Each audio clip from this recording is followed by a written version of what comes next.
my colleague Shri Arun Jaitley, the Secretary Mr. Sunil Arora, officials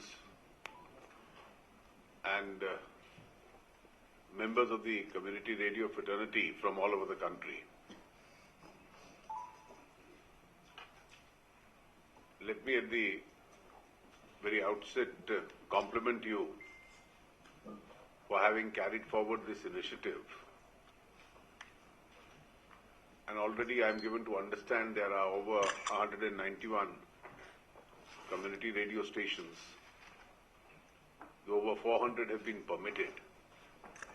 And therefore in the next few months, we should see a significant growth and connectivity as far as community radio is concerned. We are moving surely but certainly in the right direction. Till about 2 decades ago, there was an erroneous impression that the entire system, including governments, had that radio and television are the monopoly of the state. Now, world over, this trend was changing. And it had to change. People can't just be fed with state-controlled or public broadcasting-controlled radio or television. That has an important function. But then you had a landmark situation where airwaves, both in radio and television, were thrown open. And the ownership vested in the people. And when it vested in the people, there is of course a limitation as to the physical capacity that the medium has.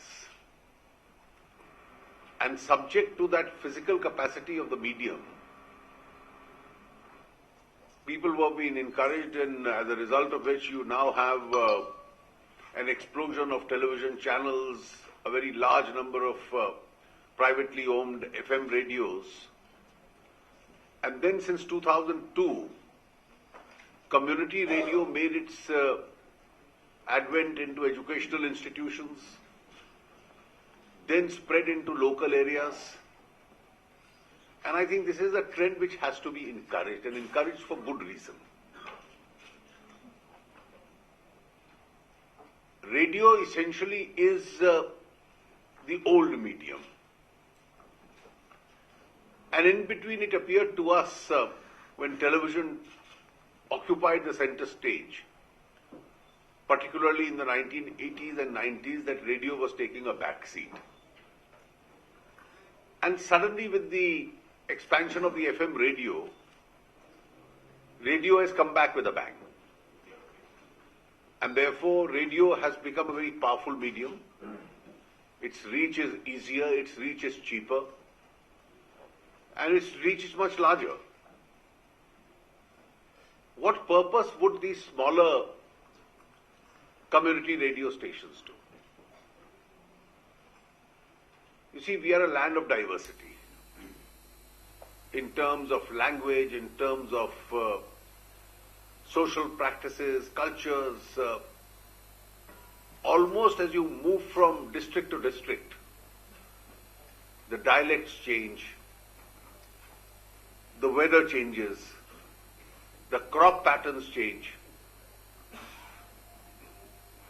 and people have to be acquainted both with information and education. And I'm glad when the prizes were just being distributed, in the various categories amongst the programs which won the award was a hygiene-related program. The importance of keeping your hands clean. And if somebody can do a program across the country, station after station in this, I think instead of having propaganda of types which indoctrinates people, if you have sustained campaigns of this kind, so that we are able to drill into the human mind the healthcare and preventive healthcare systems, radio can become a very powerful tool of education, healthcare, keeping language. There is a grievance that people have that some of the dialects and languages are dying. Poetry in certain areas, in some languages, is depleting itself. Now, can these be the institutions for keeping those cultures and languages alive and increasing the level of scholarship as far as those areas is concerned?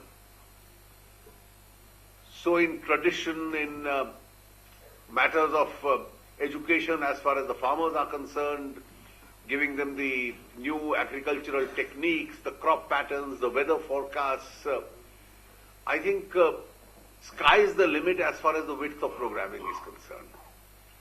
And of course, cohesively interlinked areas, smaller areas within a smaller radius itself, are regions where people have a tendency to connect with each other much more.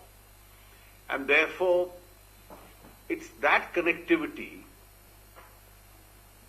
which community radio has the capacity to build about. If you take a slightly different example, world over newspaper circulations are now shrinking because people are moving on to the digital mode. Television news is also a substitute.